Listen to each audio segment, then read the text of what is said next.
Hey there everybody, welcome back to the channel. So today we're going to be taking a look at Para-Bellum-Games July 2026 releases for both the Sorcerer Kings and the Yoroni. So first up, massive shout out to Para-Bellum-Games.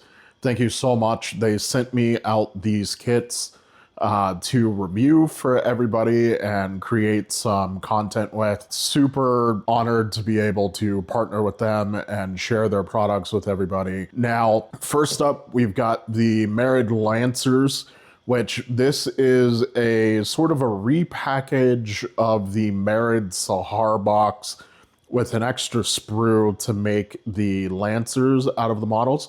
We'll take a look at those coming up. We've also got the Artisan Series Merit Apsara. And then for the Yoroni, we've got the Oni Kishin, and this is also a dual kit. So you can either have the spears, or there's an alternate build where you get these giant swords. So let's head down to the hobby desk. We'll crack these open and start looking at the kits. So first up, let's start looking at the Married Lancers kit. Now, if you've already purchased the Married Sahar kit in the past, a lot of this content is going to be familiar to you. So in the box, you're going to get 3 sprues. There is that new additional sprue.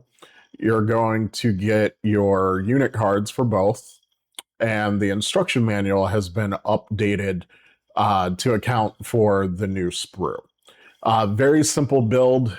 You can swap the arms around, but pretty much the seahorses all go together in one specific orientation, and you're really just getting that option of arms, heads, and then for the new Lancers, you also get some shoulder pads like made out of seashells. So now the kit only makes 3 models. I had an old box of Sahar that I went ahead and built and then primed just so that I can show off what the Sahar sculpts look like, since they are technically a part of that box.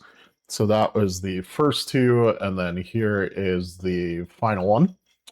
But now for the new content, we have the Lancers, who the horse and the bodies are the same, but you get new arms. You'll notice the weapon arms are on the right instead of on the left, and you get new heads, and then you get these ornamental shoulder pads.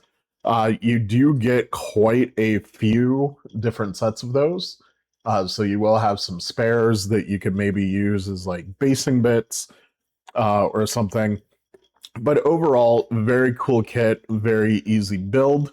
If you airbrush your miniatures, these will be great. There's also lots of texture for the water.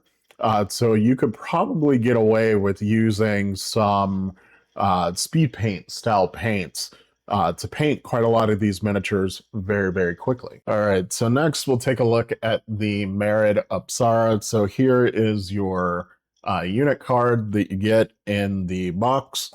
We've also got a handy dandy instruction manual, which being a resin miniature, it's actually a pretty simple build. There aren't that many parts to it. And then you get tons of little bags of all of your resin pieces. So let me go ahead and open these. All right, so we've got everything out of the baggies, and now most of the body is going to be this giant water element that she is kind of appearing out of, and you get these nice, huge, chunky, beautifully cast resin pieces, and everything is keyed very, very well, so you can see where things slot together. Now, I keep saying it, but these are resin. So I know some people in the hobby don't like working with resin miniatures. I say it every time I review a Para-Bellum resin kit. The resin that they use is an absolute dream to work with. It sands beautifully. It's got the right mix of like flex and toughness, and it takes detail very, very well. Your arms are also all keyed and very minimal standard cleanup needed. There's some gate material there, tiny little bit of flashing and some of those finer details, and then where you have the main gates, you'll need to trim those down, but the arms are all very nice and key into the body very, very simply. The torso keys into the waist here very easily. Now, I think I'm probably going to airbrush most of this, which means I'm going to have some sub-assemblies. So let me, build those sub-assemblies and I'll show you what I come up with. All right, so here are the sub-assemblies that I'm going with for painting this. So this is the water effect with the lower body attached, which most of the lower body is water. There's just this little bit of cloth, and underneath there's a little bit of ornamentation. So we'll be able to airbrush all of this very, very easily. I've also fully assembled the head with the two ponytails. You can mount this on like a wooden dowel, or run a pin vise through the key joint, and that'll make painting the hair and the face pretty simple. I left the torso by itself, and then all of the arms I also left by themselves. And the reason being is I've got these handy dandy little paint clips that I've been using for my gunpla, and with the little alligator clip, you can grab onto the key very easily, and that'll make spraying the skin pretty simple, and then you can come in and like do the armor details. So these are the sub-assemblies that I would recommend. I will say this is heavy. I don't have a scale to measure this, but I highly recommend pinning this just because of the weight, so that it has some extra support. And you may need to sand the bottom of it completely flat so that you get the best connection possible on your base. All right, so next up, the release that I'm most excited about, we have the Oni Cavalry unit. So you're going to get two Ka Ideal cards in here. I'm assuming that's because of First Blood. So in Last Argument of Kings, the minimum regiment size right now is 2. But in First Blood for Yoroni, you buy almost every single unit available to you as a single. So you get both of the ideal cards that you need. Now you actually get 4 bases and stands in here, even though you're only making 2 models. And that is because, similar to the chariots that are in the game, one model goes on the length of 2 stands, back to back. Now, it's kind of awkward basing these.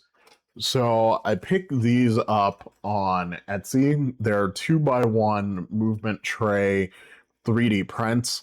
I could have designed this, but I didn't want to spend the time, prototyping and everything, which would keep me from making the video.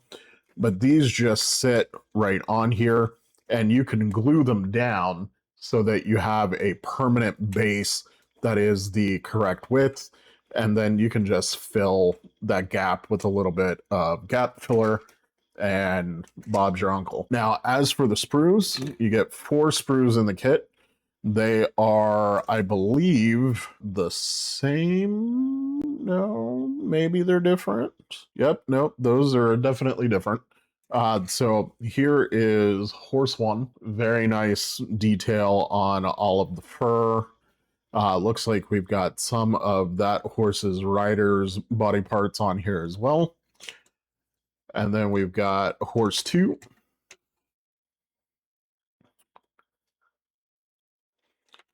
And then for our riders, it looks like these sprues are different as well. So here's one of the rider's main sprues. You have an option for a back banner, which is really cool. your saddle. And then here is our second rider. And you can see on the sprue, you got your Naginata pole arm. You also have like a Nodachi greatsword option here. Lots of little armor gribblies that you can probably put on your rider. And then very quickly, let's take a look at the instructions. So right on the front, it says the horse heads are interchangeable.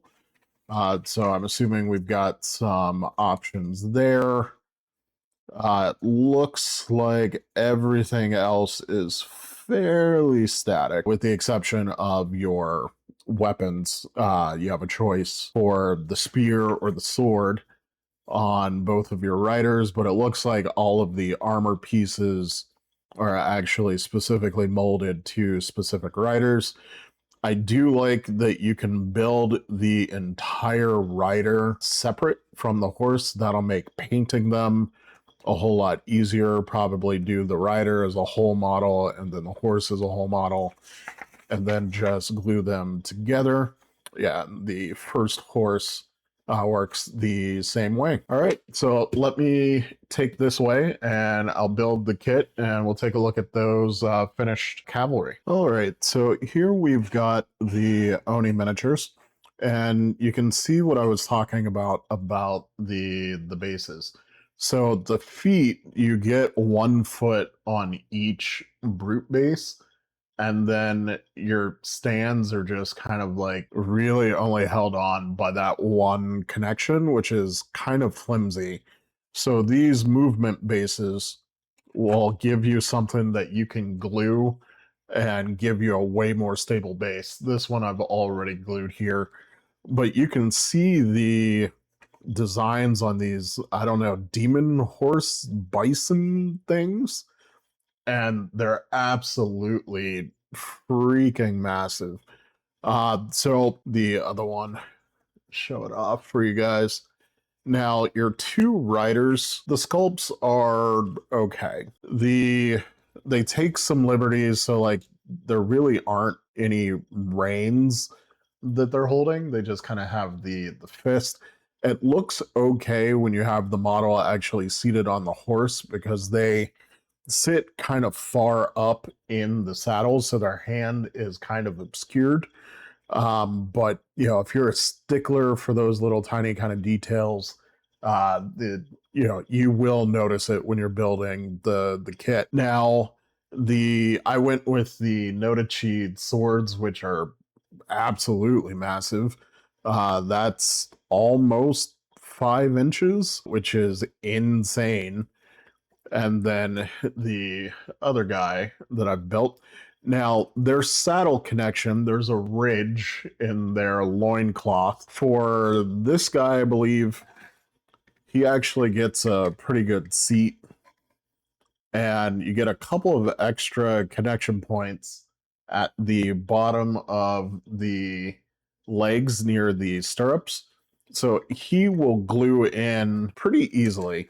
Now, this guy, you still get the leg connection points, but he doesn't quite sit as neatly down in the saddle as I would like. You get a very small connection point in between his legs. The whole ridge of the loincloth doesn't quite sit level with the saddle. So you may want to pin this one. And then another consideration for this sculpt, they've got a couple of little tassels that if you want to use these, they end up going over the rider's leg, over the stirrups a little bit. So if you're going to keep the rider separate for painting, you'll just want to keep that in mind. You'll want to keep these little bits off as well for this horse. Now on this one, those little tassels mount further up on the horse's mane, so it's not an issue. But here, the connection point is right around this armor bit. So they end up like this one kind of slots in here, and you can kind of see where that's going to end up overlapping part of the leg. So you might want to either keep these off, they're optional, honestly, or if you're going to use them, just keep these separate, and you can keep a little bit of sprue attached and then paint them like this, and then super glue them on once everything is painted. All right, so before you all skedaddle out of this video, I do want to plug Baron of Dice. They are the officially licensed dice partner for Conquest, and they have awesome faction dice for all of the dice. And I keep in touch with their marketing team, so they sent me out some Yoroni dice and some Sorcerer Kings dice, and this just seemed like the perfect opportunity to showcase these off. I really love the Yoroni dice. They have this nice matte finish to it, and that faction symbol on the one means you're always going to be rolling ones in style during your games. And with the Sorcerer Kings, you have this really awesome sort of like magic circle etched onto the one face, and you've got this really cool kind of like smoky swirled effect on those dice as well. So I'm going to put some links down in the description of the video so that you can see all of their Conquest dice. Also, don't forget, I am an affiliate with Para-Bellum. So if you want to save a little bit of money on your first purchase from the Para-Bellum web store, you can go ahead and use my code, JTS Wargaming, at checkout, and there'll be a link down in the description for that as well, so you can pick up all of these new releases. That's all I've got for today's video. If you like the video, go ahead, give me a thumbs up, make sure you're subscribed, and I will see you all in the next one.